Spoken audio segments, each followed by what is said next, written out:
जैसे द्वारका वासियों को पता चला कि श्याम सुंदर आ गए, द्वारकाधीश आ गए, तो जितने भी द्वारका वासी थे सब दौड़ने लगे। प्रत्येक जजु प्रजा सर्वा भरतु दर्शन लालसा, अपने प्रभु की दर्शन की लालसा से सारी प्रजा दौड़ने लगी। अहम पूर्वम, मैं पहले दर्शन करूंगा, मैं पहले दर्शन करूंगा, मैं पहले दर्शन करूंगा। प्रभु आए हैं, प्रभु आए हैं। बोलो द्वारकाधीश भगवान की। यही ललक ही तो भक्ति कहलाती है। जितनी तीव्र ललक है वही तो भक्ति है। अहम पूर्वम, और सबको दर्शन करने के लिए दौड़े। सभी के हाथ में भेंट है। इस शास्त्र का नियम है। देखो यहां पे आया तत्रोपनीत बलियो रवेड़ दीप व्रतम। सभी के हाथ में कोई ना कोई भेंट है। कोई फल लिए, कोई नारियल लिए, कोई फूल लिए, कुछ ना कुछ लिए। क्योंकि शास्त्र का नियम है, गुरु के पास जाओ, भगवान के पास जाओ, राजा के पास जाओ, मित्र के पास जाओ, तो खाली हाथ नहीं जाना चाहिए। कुछ ना कुछ आपके पास है।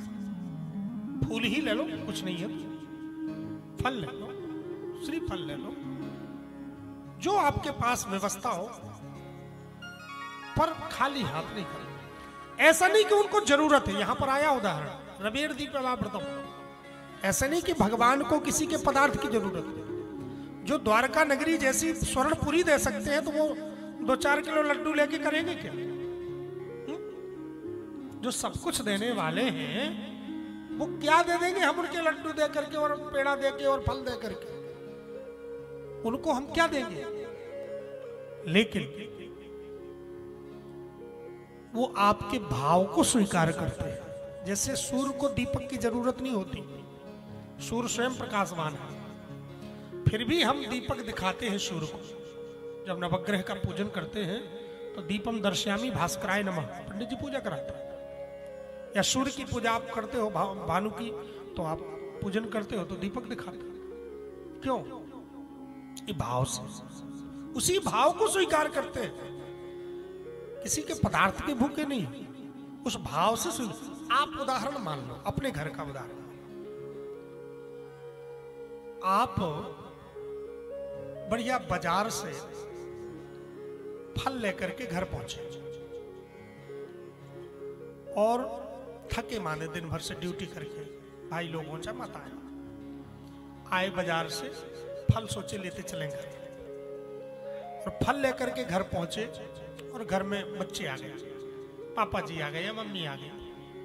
बच्चों ने तुरंत हाथ से फल लिया और लो बेटा इसको रख दो फ्रिज में या टोकनी में, रखवा दिया।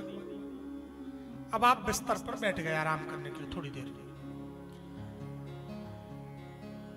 वो छोटा सा बालक गया और जाकर के उस फल को धोया, प्लेट में उसने बढ़िया उस फल को अमनिया किया, काटा और अमनिया करके उस फल को सामने लेके आ गया।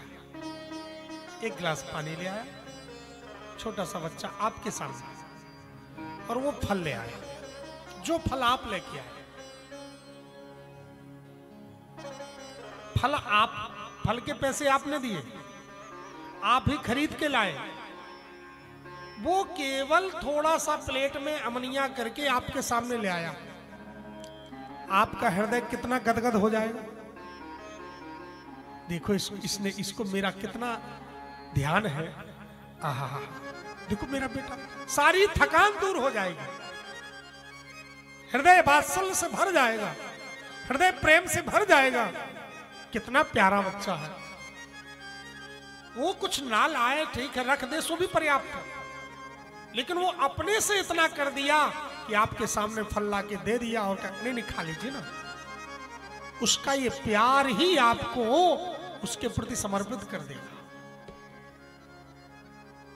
जब साधारण माँ बाप को इतना हृदय में प्यार उमड़ सकता है, तो वो जगत पिता है। वो नहीं जानता कि मैंने ही दिया है, ठीक है, लेकिन इसका कितना भाव है कि मेरा दिया हुआ कम से कम मुझे लाता तो है, दिखाता तो है, फिर खाता है। मुझे दिखा के तो खाता, मेरा स्मरण तो करता है। अपराध कहां हो जाता है? हमने तो, भगवान ने तो सब दिया, लेकिन हमने उनको कभी पूछा भी नहीं, तनिक भी नहीं पूछा। इसलिए शास्त्र कहता है कि हमें कृतज्ञ नहीं होना चाहिए, कृतज्ञ होना चाहिए भगवान के प्रति। प्रभु आपने बड़ी कृपा करी हमारे ऊपर, मैं तो इस लायक था ही नहीं, मेरी कोई सामर्थ्य नहीं थी, लेकिन आप कितने दयालु हो। आपने धन भी दिया, सम्मान भी दिया, शरीर स्वस्थ दिया है, इतनी बड़ी कृपा क्या हो सकती। आपने अंग भंग नहीं किया, आपने विकलांग नहीं बनाया, आपने सुंदर सब कुछ दिया, आपने क्या नहीं दिया। आपकी बड़ी कृपा है, बहुत बहुत धन्यवाद है। मुझे तुमने दाता बहुत कुछ दिया है, तेरा शुक्रिया है, तेरा शुक्रिया। न मिलती अगर दी हुई दात तेरी, तो क्या थी जमाने में औकात मेरी। जो कुछ पाया है सब आपने ही दिया है प्रभु, आपकी कृपा। इतना धन्यवाद करना ही उसका समर्पण हो जाता है। हमें भगवान से धन्यवाद करना चाहिए। अब धन्यवाद करना तो दूर, उल्टा थोड़ा सा कोसने लगते हैं। थोड़ा कुछ बिगड़ गया अपने कारण और कहने लगे भगवान ने तो हमारा सब बिगाड़ दिया, भगवान ने हमारे साथ अच्छा नहीं किया, भगवान ने हमारा ये ले लिया, वो ले। अरे हम लाए क्या थे कि हमारा ले लिया। भगवान किसी के साथ बुरा नहीं करते। कोई कहे भी कि हमें दुख दे दो तो नहीं दे सकते हैं। कुंती जी ने मांगा तो कि दुख दे दो, लेकिन भगवान ने क्या दुख दिया। क्योंकि भगवान कहते हैं कि हमारी दुकान में ये चीज है ही नहीं। जिसके पास जो चीज नहीं है वो कैसे दे सकता। आभूषण वाली दुकान में जाओ और कहो 2 समोसा दे दो, क्या दे देगा। क्योंकि उसकी दुकान में वो चीज है ही नहीं, कैसे दे सकता।